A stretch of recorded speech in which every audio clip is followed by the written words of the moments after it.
Vamos ler aqui apenas um versículo. Apocalipse, capítulo 1, verso 9.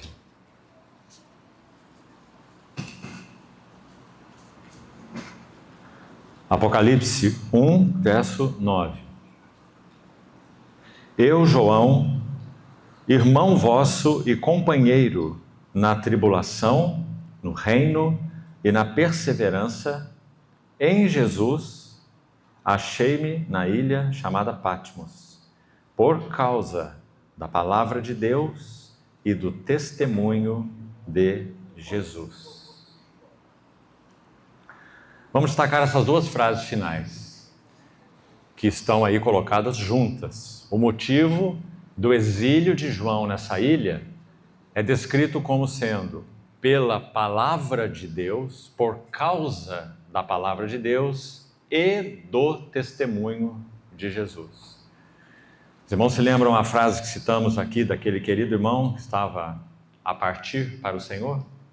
O encargo de compartilhar a palavra de Deus para o testemunho do Senhor. A finalidade, então, do ministério da palavra de Deus é o testemunho de Jesus. Agora, o que temos a destacar aqui, brevemente? Me lembro bem que quando estivemos juntos no ano anterior, nós meditamos sobre as 7 igrejas, aqui do livro do Apocalipse, capítulos 2 e 3.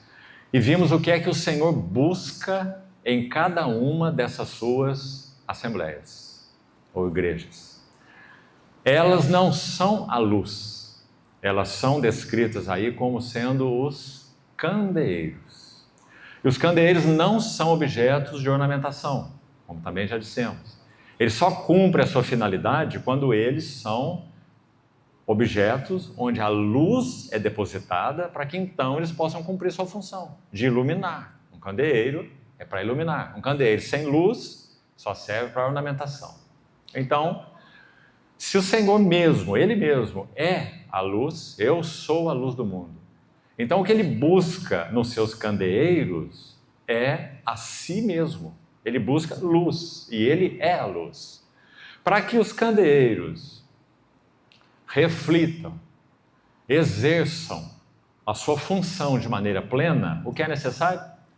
Você tem lá 7 hastes, em cada haste você tem um cálice, nesse cálice é depositado óleo, dentro desse óleo um pavio boiando nesse óleo é colocado ali, como se fosse uma lamparina, aquele pavio boiando ali, com aquele chumaço, quando aceso por aquele fogo que não se apagava quando o povo caminhava pelo deserto, apagava-se o candeeiro para transportá-lo, é claro, não era transportado aceso, mas depois ele era aceso com aquele mesmo fogo inicial. Então, à medida que esse pavio queimava, já que ele era de tecido, é claro, ele ia se consumindo, e então aquela parte escura teria que ser aparada com as espevitadeiras. Vamos ver mais detalhes disso amanhã, se Deus permitir, porque isso fala tipologicamente, e o Novo Testamento vai falar claramente, do significado do trabalho da cruz em nossas almas, para que então mais luz possa se refletir de nossas vidas, tanto pessoais quanto coletivas. Esse vai ser, então, se o Senhor permitir, assunto para amanhã. Apenas que você tenha um panorama geral. Agora, meus irmãos, se esse é o testemunho de Jesus, conforme nós estamos vendo aqui nesse verso 9, a palavra de Deus e o testemunho de Jesus, vamos ao livro de Êxodo, por favor, capítulo 25, e desde já estaremos fazendo uma pequena introdução, um pequeno pano de fundo para o que amanhã entraremos em detalhes, se Deus permitir, sobre o significado do trabalho da cruz em nós e em quais áreas o Novo Testamento descreve, os Evangelhos mais especificamente, descrevem tão claramente em que é necessário que a cruz trabalhe em nós, em que áreas específicas. Nós vamos ver como os evangelhos são explícitos em declarar isso e quantas implicações nós temos desse assunto. Amanhã, então, se o Senhor permitir, veremos. Por enquanto, vamos usar esses textos como uma introdução importante para tudo isso. Êxodo capítulo 25. Vamos ler com bastante atenção alguns textos. Verso 31. O tema do candelabro, ou do candeeiro. Êxodo 25, 31. Farás também um candeeiro de ouro puro, de ouro batido. Duas coisas, não apenas ouro puro, mas ouro puro batido. Assim se fará este candeeiro. O seu pedestal, as suas hastes, os seus cálices e as suas maçanetas e flores formarão com ele uma só peça. Verso 36 desse mesmo capítulo. As suas maçanetas e suas hastes serão do mesmo. Tudo será de uma só peça, obra batida de ouro puro. Também lhe fará 7 lâmpadas, as quais se acenderão para alumiar defronte dele. Preste atenção nessa expressão aí.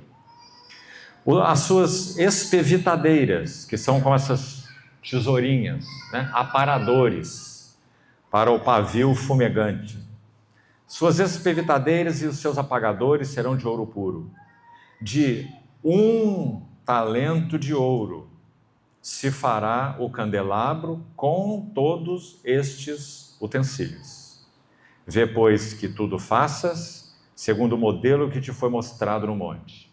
Algumas lições breves aqui então. Primeiro, o ouro na tipologia do Velho Testamento sempre fala da natureza, vida e glória de Deus. Natureza, vida e glória de Deus. Ouro, na tipologia bíblica. Segundo detalhe, que está aí no verso 31. Ouro batido. Os irmãos sabem que há um desejo e um alvo mesmo entre os judaizantes atuais de reproduzirem e reconstruir o templo. Então, a dificuldade relacionada especificamente a reproduzir esse candeeiro é algo até agora insolucionável. Como construir uma peça assim? 1 talento de ouro, não pode haver solda, não pode ser fundido, nenhuma emenda, nada. Esse talento de ouro tem que ser trabalhado com cinzel, como se fosse um formão, né? Cinzel e martelo. E essa obra maravilhosa teria que ser esculpida. A pergunta é, quem é capaz de fazer uma coisa dessa? Então, quando você lê o livro de Êxodo, aqui mesmo, o que você vai ver? Você vai ver que foi descrito claramente aqui em Êxodo, que o Senhor encheu, Deus, Yahvé, encheu do espírito de sabedoria os artífices, para que fizessem os utensílios do tabernáculo. Então, qual lição nós queremos tirar aqui?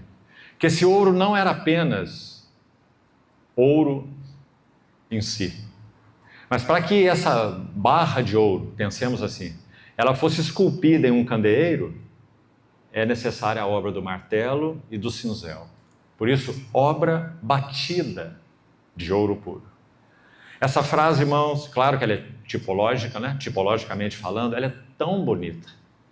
Porque está dizendo que isso que representa, preste atenção de novo, a vida de Deus, isso que representa a natureza de Deus, isso que representa a glória de Deus, ouro puro, ele tem que ser batido, para que agora não seja, digamos, uma barra de ouro, que tem ali tudo, tem ali, claro que estamos usando a linguagem tipológica, mais uma vez, né? Então, tipologicamente falando, contém ali o quê? A vida de Deus, a glória de Deus, a natureza de Deus. Contém ali. Mas ali não tem um candeeiro. Ali tem uma barra de ouro.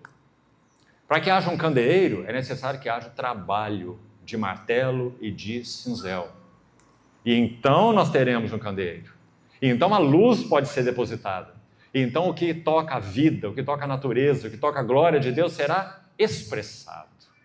Que importante, meus irmãos, que importante. Agora, olha outra coisa linda que está aí no texto, não precisamos ler de novo.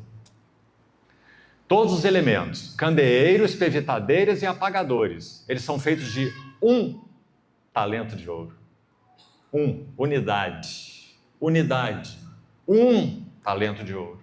Ou seja, o trabalho das espevitadeiras, esses aparadores, né? Não os apagadores, os aparadores, espevitadeiras, ele tem uma relação de unidade com o próprio candeeiro. Ou seja, se as espevitadeiras não trabalharem, então o objetivo de expressar a luz do candeeiro será deficiente. O pavio vai fumegar, vai apagar, vai ser consumido. Então as espevitadeiras vão entrar em ação para, enquanto aquela parte chamuscada estiver queimada, ele possa ser aparado. Quando o pavio terminou, substitui o pavio. Nova luz. E a luz se mantém. Não é? Então, esse trabalho, essa unidade entre o candeeiro em si e as espevitadeiras, muito importante. Por isso entendo que o texto vai dizer, tudo isso será de um talento. Por que precisava ser assim?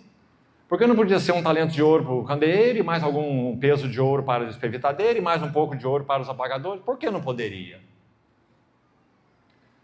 Porque é uma expressão da unidade entre esses três elementos.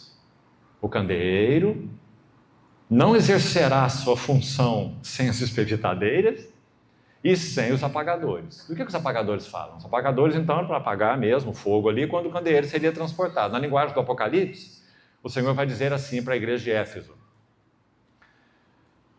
arrepende-te, volta, lembra-te, pois, de onde caíste, arrepende-te, volta à prática das primeiras obras, senão eu venho a ti e moverei do teu lugar o teu candeeiro. Essa é a função dos apagadores. O Senhor está dizendo, vocês irão perder o testemunho do Senhor. Então, por isso, essa unidade entre essas três coisas, tão importantes, meus amados irmãos. Vamos guardar isso. Mais uma coisa. Verso 37. Olha de novo, por favor. Também ele fará 7 lâmpadas, as quais se acenderão para alumiar defronte do candeeiro. Que expressão linda, meus amados irmãos. Sabe por quê? Vamos pensar. Tudo no tabernáculo, em primeiro lugar, fala sobre quem mesmo? O próprio Cristo. Sempre.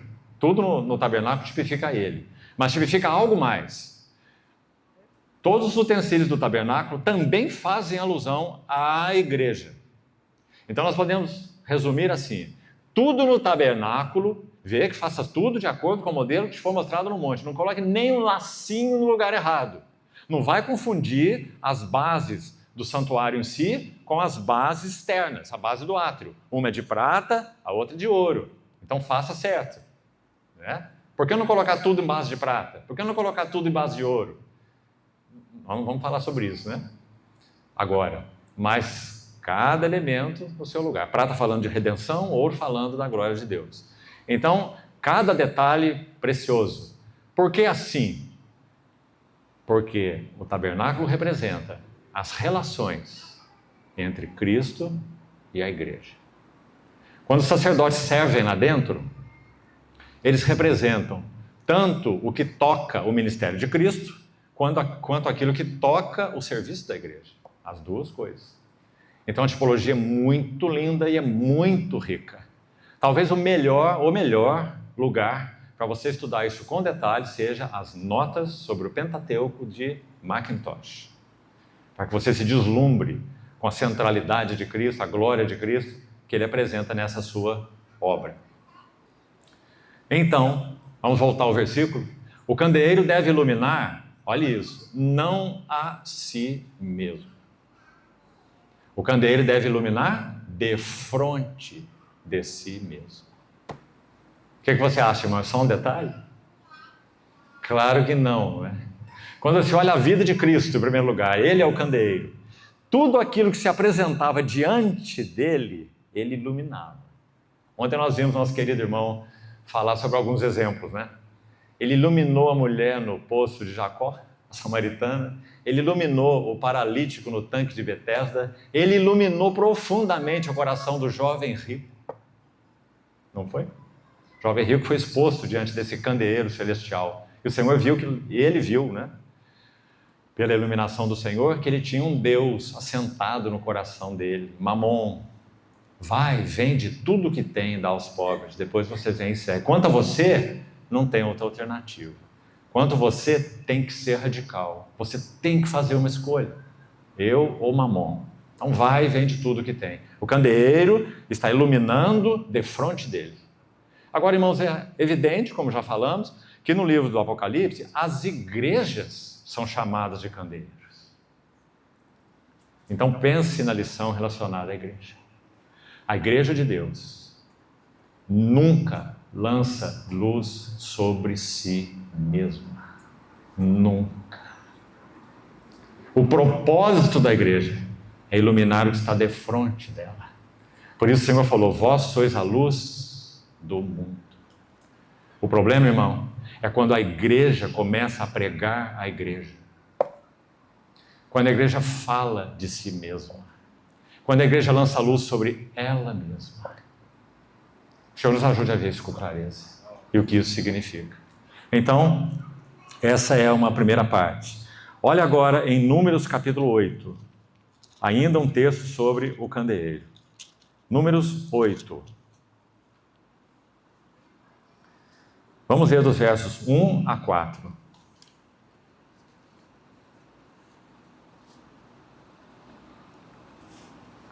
Disse o Senhor a Moisés, fala a Arão e dize-lhe, quando colocares as lâmpadas, seja de tal maneira que venham as 7 a alumiar defronte do candelabro.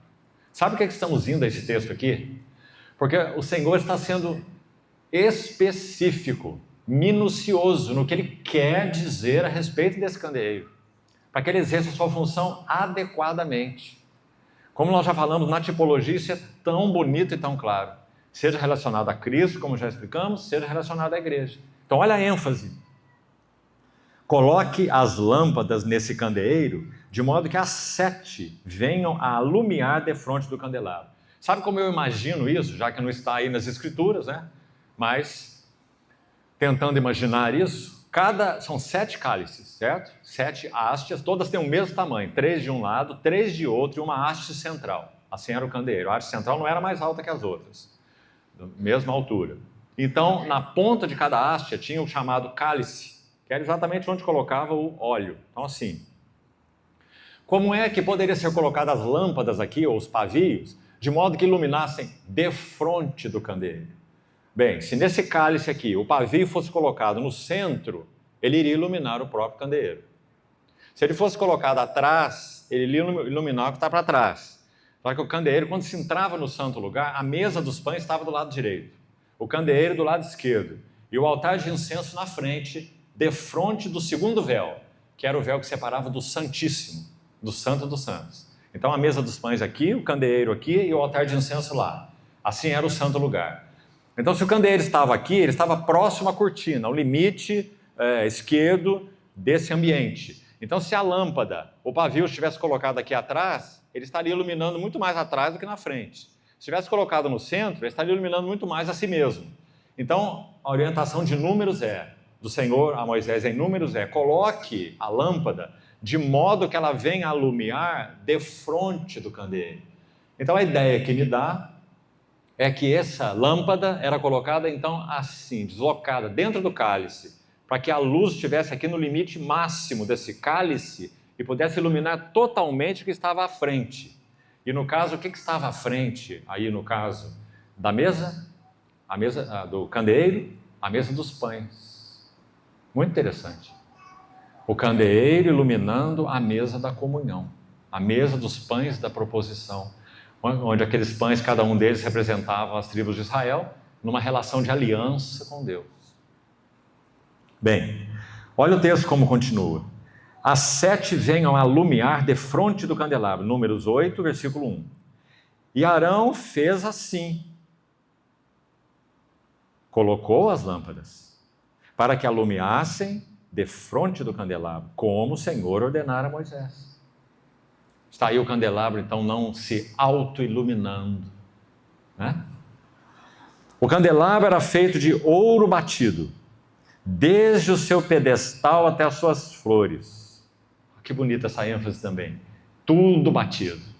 Que não fique nenhuma parte desse candeeiro que não tenha tido a ação do martelo e do cinzel. Isso vai falar muito sobre o trabalho da cruz em nós. O martelo e o cinzel devem trabalhar desde o nosso pé até a nossa cabeça, digamos assim, no que concerne a nossa vida interior, nossa alma, né? Desde a base até as flores. Segundo o modelo que o Senhor ordenara a Moisés, ele o fez, e fez assim o candelabro. Um texto mais, em Êxodo ainda, capítulo 32. Aqui nós temos uma outra coisa de ouro puro. Êxodo 32, verso 1. Mas vendo o povo que Moisés tardava em descer do monte, acercou-se de Arão e lhe disse: levanta-te, faze-nos deuses. Vamos lembrar que Arão é o sumo sacerdote, o representante de Deus para o povo e do povo para Deus. Levanta-te, faze-nos deuses, que vão adiante de nós. Pois quanto a este Moisés, o homem que nos tirou do Egito, não sabemos o que lhe terá acontecido. Disse-lhes Arão: tirai as argolas de ouro das orelhas de vossas mulheres, vossos filhos e filhas, e trazei-mas. Então todo o povo tirou das orelhas as argolas e as trouxeram a Arão. Este, recebendo-as das suas mãos, trabalhou o ouro com buril. Detalhe: trabalhar o ouro com buril é para fundição. O texto vai explicar depois. Não tem nada de martelo e cinzel aqui, não tem nada de um talento de ouro. Aqui nós temos argolas, colares, pulseiras, seja o que for que eles tivessem de ouro, né? Trabalhou o ouro com buril e fez dele um bezerro fundido. O ouro foi derretido, não batido. Então disseram: são estes, ó Israel, os teus deuses, que te tiraram da terra do Egito. Arão, vendo isto, edificou um altar diante dele, e apregoando disse: amanhã será festa ao Senhor. Que festa era essa? Que festa era essa? Faze-nos deuses. Meus irmãos, a única maneira desse bezerro de ouro ter sido produzida era por um molde. Os que já trabalharam com fundição, antigamente os odontólogos trabalhavam com fundição, e muito. Fundição de peças de prata e também de peças de ouro. Então se fazia primeiro um molde. Primeiro se fazia um trabalho em cera. Vai se restaurar, por exemplo, um dente destruído. Então primeiro se faz um modelo em cera, esculpe aquele modelo. Depois essa cera é incluída em o nome técnico que se fala é muflo. Então se inclui essa cera lá dentro e esse muflo, esse recipiente é cheio com gesso. Parece gesso, não é gesso, é um elemento próprio que suporta calor. Então esse compósito, ele enche esse recipiente e aquele modelinho de cera é colocado lá no centro. Depois que se endurece, é levado ao forno. Ao forno, a cera vai derreter, todinha. Mas é claro, se esse elementozinho cera for incluído lá dentro, e aquilo revestido com essa massa, quando a cera se derreter, é claro que lá dentro tem uma cavidade que é exatamente igual ao modelinho de cera que se derreteu. Assim que se faz fundição, não é? Então depois esse elemento é colocado, esse muflo, é colocado em uma centrífuga, o metal é derretido, seja a prata ou o ouro, então coloca essa centrífuga para funcionar, esse material é injetado lá dentro e ele vai então assumir a forma daquele modelinho de cera que foi feito inicialmente, como se faz uma fundição. Foi isso que foi feito aqui. Eles colocaram o ouro em um buril e agora o ouro é todo derretido, e o que vai fazer com o ouro derretido? Como é que vai fazer um bezerro com ouro derretido? Tem que ter um molde. não é? Então fizeram um molde e injetaram ouro, derramaram o ouro derretido nesse molde. E então, meus irmãos, o que nós temos aí? A obra mestra do inimigo, em toda a história da igreja, e na verdade a história do povo de Deus, é imitação espiritual. Imitação espiritual. Ouro mesmo. Se olhar para o ouro de cá e para o ouro de lá, o ouro do bezerro e o ouro do candeeiro, tudo é ouro. Tudo é ouro puro. Ouro em si representa vida, natureza e glória de Deus. Mas o candeeiro foi feito com ouro batido, forjado. O testemunho de Deus tem que ser forjado em nós. O trabalho da cruz tem que operar em nós. Do contrário, não haverá testemunho de Deus. Agora, o bezerro é feito com ouro fundido, que se derrama em um molde. Então, se você tomar aquele molde e transportar para um outro lugar e fizer a mesma coisa, então você vai ter outro bezerro. E quantos bezerros forem necessários, podem ser feitos com o ouro fundido. Mas o candeeiro não. Se você quiser ter um candeeiro em outro lugar, você tem que tomar um talento de ouro e tem que trabalhar com cinzel e martelo. Importante, meus irmãos. O testemunho de Jesus só pode ser produzido pelo trabalho da cruz. Não pode ser transportado em moldes. Vamos para mais um texto. Salmo 132.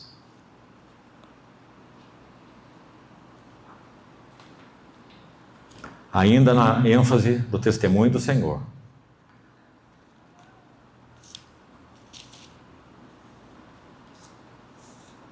Não é porque certas doutrinas, não é porque certas práticas, porque certas formas litúrgicas, que são praticadas então de determinada forma, se essas práticas litúrgicas, formas de culto, de adoração, forem transportadas para outro lugar, então nós teremos ali realidade espiritual. A vida é que gera a forma. A forma nunca vai gerar vida. Nunca. Muito importante esse princípio, meus irmãos.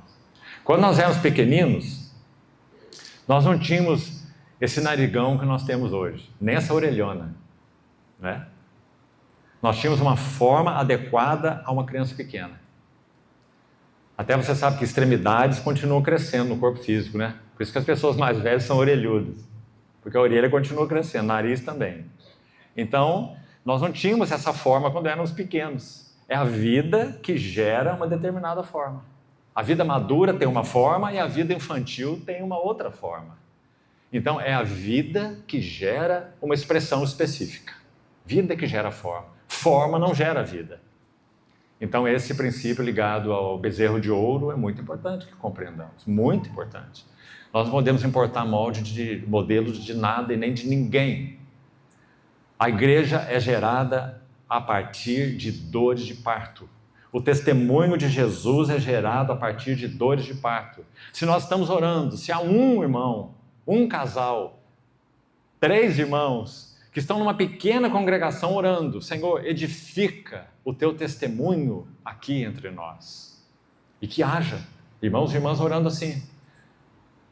O que o Senhor fará? Qual é a resposta do Senhor para essa oração? Se nós estamos pedindo, edifica aqui, Senhor, o teu testemunho. O Senhor então nos dirá assim: quantos de vocês estão dispostos a morrer? Porque se não morrer, fica só. Meus filhinhos, por quem de novo, eu sofro as dores de parto, até que Cristo seja formado em vós. Então a igreja não é formada com métodos, nem com cursos, nem com apostilas, nem com nada.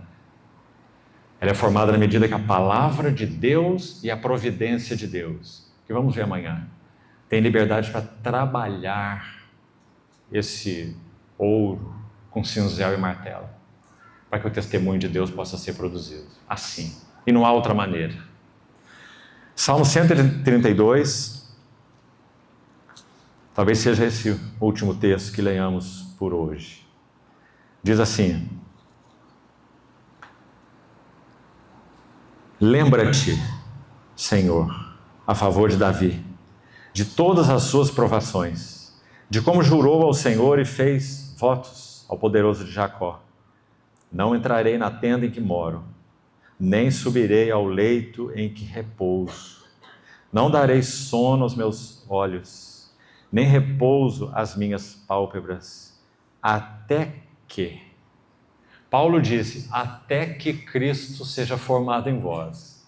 Na linguagem do salmista é, até que eu encontre lugar para o Senhor. Não tem diferença nenhuma entre uma coisa e outra, meus irmãos. É a mesma coisa dita aqui, no caso, para o autor desse salmo e lá por Paulo. O que é Cristo formado em nós, Assembleias do Senhor? É Ele encontrar entre nós lugar de repouso. A ilustração talvez mais linda do Novo Testamento sobre isso, sabe qual é? Você sabe. O lar de Betânia. Lugar de repouso para o Senhor. O que o Senhor encontrou no lar de Betânia? Ele encontrou um amigo que o amava. E que ele o amava. Lázaro. Um coração que o ama. O que o Senhor busca nas suas assembleias? Corações que o amem. Lázaro. O que mais ele tinha em Betânia? Marta. Mãos que o servem. Somos tão rápidos para criticar Marta, não somos? Marta agitada, Marta inquieta, Marta... Meus irmãos, em primeiro lugar, aquela casa era de Marta. Então, se Marta dissesse, não quero hospedar esse homem aqui, não. Então, Maria não iria hospedá-lo, e nem Lázaro. A casa era de Marta. E Marta queria hospedar de tal maneira que ela queria se tornar em duas para poder servir o Senhor. Sem dúvida, ela amava o Senhor. Só que ela precisava ter um amor ajustado. Precisava colocar prioridades nesse amor. Ela deu prioridade ao serviço, ao invés de prioridade a sentar-se totalmente até o fim aos seus pés, ouvindo. Então, em Marta, nós temos uma das coisas que o Senhor busca nas suas assembleias: mãos que o sirvam. E em Maria, nós temos ouvidos que o ouvem, coração que o ama, mãos que o servem, ouvidos que o ouvem. Se o Senhor tem isso nas suas assembleias, Ele tem tudo o que Ele busca. Então, aqui está: até que eu encontre lugar para o Senhor. Meus irmãos, a história, a relação do Senhor com Betânia é tão maravilhosa.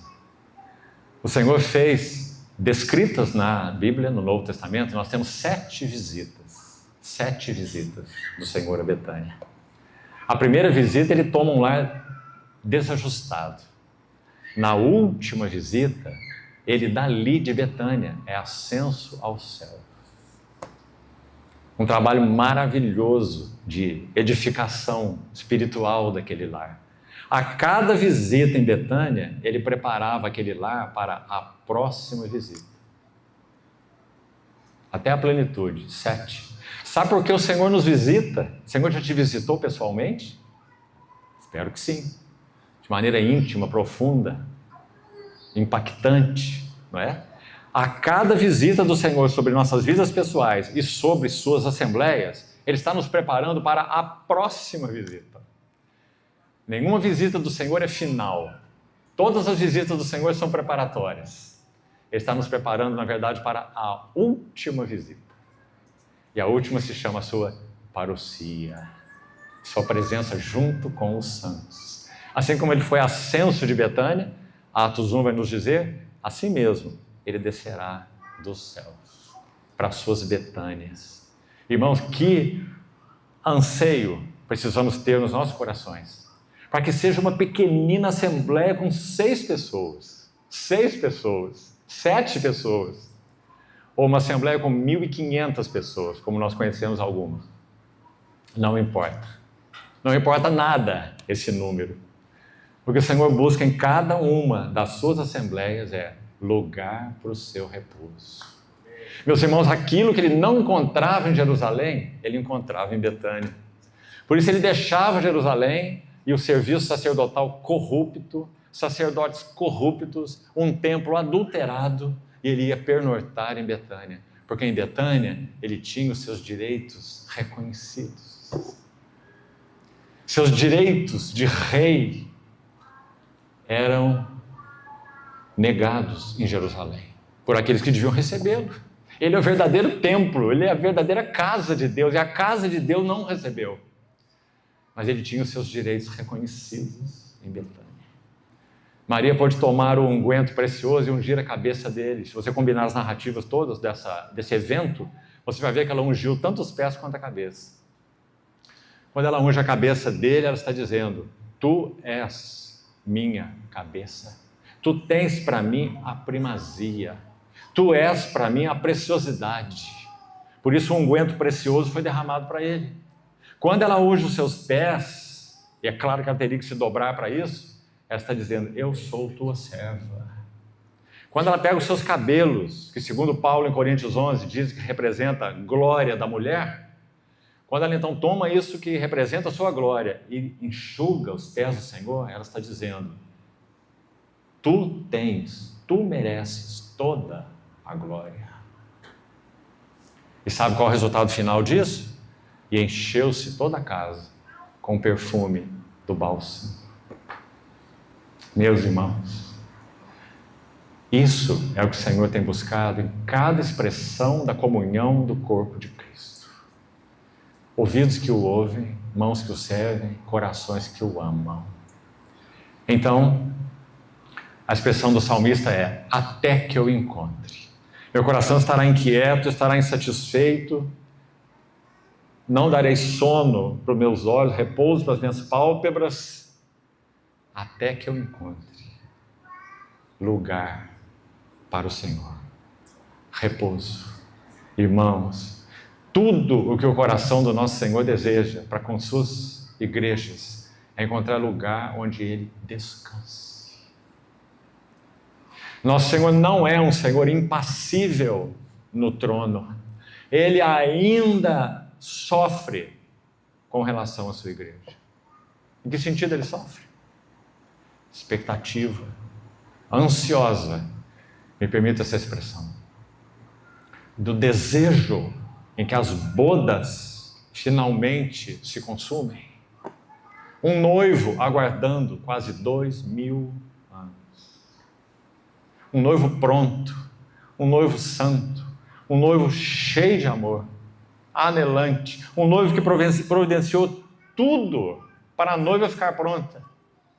Por isso em Apocalipse 19, quando você lê sobre as bodas, está escrito assim, que as vestes resplandecentes de linho, os atos de justiça dos santos, foi-lhe dado vestir-se de linho resplandecente e puro. Não está dizendo que é a própria noiva que tece as suas vestes. Claro que ela tem uma posição ligada a isso. Vamos ver isso amanhã. O lado da responsabilidade nossa, certo? Mas o que seria a nossa responsabilidade se nós não tivéssemos provisão para exercermos a nossa responsabilidade? Da sua plenitude nós temos recebido graça sobre graça. Por isso podemos responder com responsabilidade, por causa do suporte da graça que temos recebido. Então, irmãos, mais ou menos a figura é assim: o noivo rico, o noivo perfeito, o noivo sublime, ele prepara o vestido, tece o vestido, aquela coisa linda no vestido de noiva, mas ele não põe na noiva, ele coloca lá no toucador, certo? Que é aquele cabide lá onde tem um espelho para as pessoas se trocarem. Então ele põe o vestido lá, prontinho. Mas o que a noiva tem que fazer? Ela precisa tomá-lo e vestir-se de linho resplandecente e puro. Então, meus irmãos, o que o Senhor busca? Lugar para o seu descanso. Quando é que ele vai descansar? Quando ele puder dizer, finalmente, essa afinal é osso dos meus ossos e carne da minha carne. Como é que ele pode descansar hoje? Se ele encontrar em nós, mesmo nas mais pequeninas assembleias, ele encontrar ouvidos que o ouvem. Quem tem ouvidos, ouça o que o Espírito diz às igrejas. 7 vezes, para 7 assembleias, irmãos. Esse é o coração de Maria. Ouvidos que ouvem, mãos que o servem, não ociosos. No Senhor, o vosso trabalho não é vão. Combati o bom combate, completei a carreira, guardei a fé. Eu mais me afadigo, eu mais me gastarei, e ainda me deixarei gastar em prol das vossas almas. Eu me afadigo, esforçando o meu mais possível, segundo a sua eficácia, que opera eficientemente em mim. Olha esses versículos todos, irmãos. Onde está a ociosidade? Desenvolvei a vossa salvação com temor e tremor. Fazei morrer a vossa natureza terrena. Pensai nas coisas lá do alto. Oh, meus amados irmãos. Todos esses versículos falam desse ataviar da noiva, para que o Senhor encontre lugar de repouso. Então, vamos concluir com esse salmo por hoje. Salmo 132, voltemos aí. Verso 3 novamente. Não entrarei na tenda em que moro. O salmista está dizendo, eu tenho tenda, mas a arca do Senhor não tem nada. A arca do Senhor está ao relento.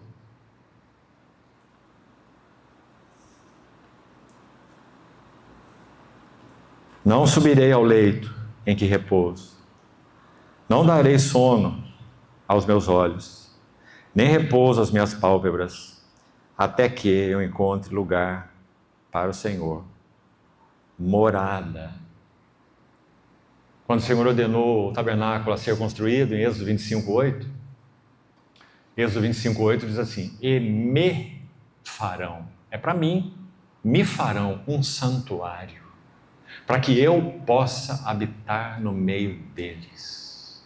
E sabe como que ele orienta, lá no início, antes de não ter nada, como que ele diz que deveria ser feito?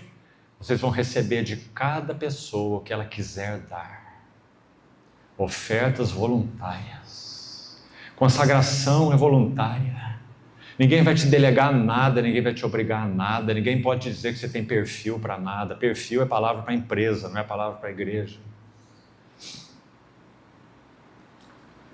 Ofertas voluntárias. Eles tinham, porque quando eles saíram do Egito, eles despojaram os egípcios. Morada para o poderoso de Jacó. Ouvimos dizer que a arca se achava em Efrata, e a encontramos no campo de Jaar. Entremos na sua morada, adoremos ante o estrado de seus pés. Levanta-te, Senhor. Essa não é a nossa oração nesses dias? Não é isso que nós estamos aguardando, irmãos? Levanta-te, Senhor, entra no lugar do teu repouso, tu e a arca da tua fortaleza. Vamos ao verso 14. Diz assim, este é para sempre o lugar do meu repouso. Onde? Verso 13 diz, o Senhor escolheu a Sião. Sião especificamente fala da cidade real, governo. Preferiu-a por sua morada. Este é para sempre o lugar do meu repouso. Quando é que o Senhor repousará nas suas assembleias? Quando Ele encontrar lugar entre nós, onde os seus direitos sejam reconhecidos. As palavras de Pedro, santificai a Cristo como o Senhor nos vossos corações. Que não haja nenhum Senhor sobre nós, tenha Ele o nome que for, pessoas ou coisas. Isso é Sião, o lugar do meu repouso. Aqui habitarei, pois o preferi. E finalmente, abençoarei com abundância seu mantimento. Então nós teremos vidas descansadas, irmãos, se nosso Senhor for o Senhor. Se Ele encontrar seu lugar de direito na sua casa, nós teremos descanso. Não viveremos vidas atropeladas, agitadas, ansiosas, preocupadas, distraídas, atabalhoadas. Abençoarei com abundância o seu mantimento e de pão fartarei seus pobres.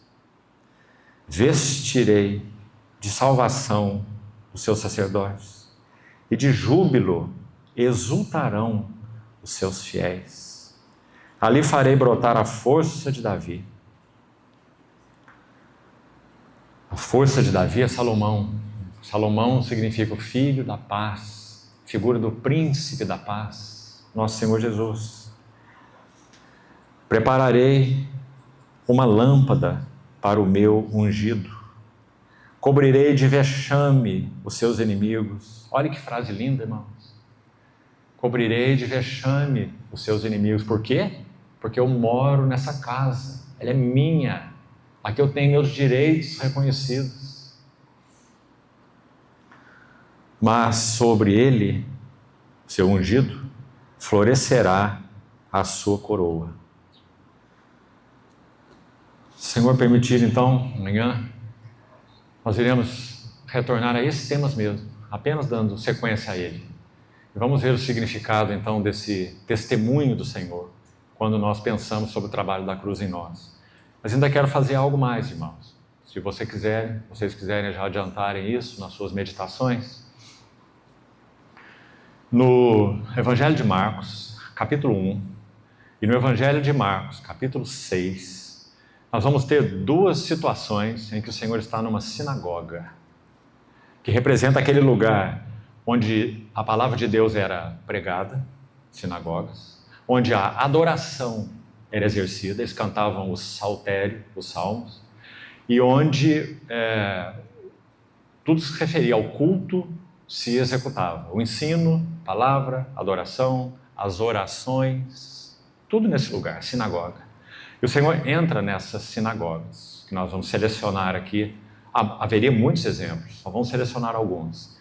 Marcos 1 e Marcos 6, no Evangelho de Marcos. E o que é que acontece ali? Nós vamos ver esse contraste, então, entre sinagoga e casa de Deus, morada de Deus, testemunho de Deus, que representa sinagoga, representa casa. E é interessante que o Evangelho de Marcos, em especial, não só ele, mas o Evangelho de Marcos faz um contraste muito interessante entre sinagoga e casa, mostrando que nessas casas, casa de Jairo, casa daquela mulher, aquela filha daquela mulher, a mulher cananeia, que foi curada, quando o Senhor, então, estava ali, procurou ocultar-se, mas não pôde ocultar-se, curou aquela filha. Casa de Pedro, em Cafarnaum, onde o Senhor se hospedava, onde ele curou a sogra de Pedro. A casa à beira-mar, a casa em Cafarnaum. Então, há um contraste flagrante entre casas, onde o Senhor tinha lugar e exercia o seu ministério maravilhoso, gracioso, e sinagogas, onde ele não tinha lugar. Então, nós vamos fazer esse contraste com relação ao testemunho do Senhor. O outro texto que vamos usar, além de Marcos 1 e Marcos 6, é Lucas 6, onde, de novo, o Senhor também está numa sinagoga. E nós vamos fazer o contraste também ali. O que foi que ele viu ali? Nós vamos ver que há coisas que se apresentaram nessa sinagoga que falam muito de um lugar sem a realidade da presença do senhorio de Cristo. Então, precisamos nos examinar nesse assunto relacionado ao testemunho do Senhor. E aí, finalmente, amanhã teremos uma sessão mais curta, né? Segundo os irmãos nos informaram, já que nós vamos partir o pão. Então vamos falar um pouco, até onde for possível, sobre o trabalho da cruz em nós, nos textos que citamos. Mateus 10, Mateus 16, Lucas 17 e João 12. 4 textos que falam sobre o significado do trabalho da cruz no vaso, em nós, para que haja então expressão do testemunho do Senhor. Vamos orar, terminamos então.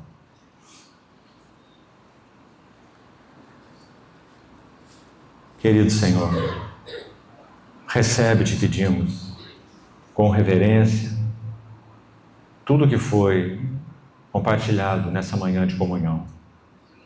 Que o Senhor mesmo, na tua bondade, Senhor, faça uso do que te aprouver para os nossos corações, implantando, Senhor, as tuas sementes em nós, para que elas não se percam. Ajuda-nos a meditar nelas, para que tuas realidades espirituais, celestiais, eternas, se aprofundem nos nossos corações, tanto como indivíduos e muito mais como congregações. Queremos, Senhor, ser para Ti Betânias, onde o Senhor encontre lugar para o Teu repouso. Assim nós te pedimos, no Teu precioso nome. Amém.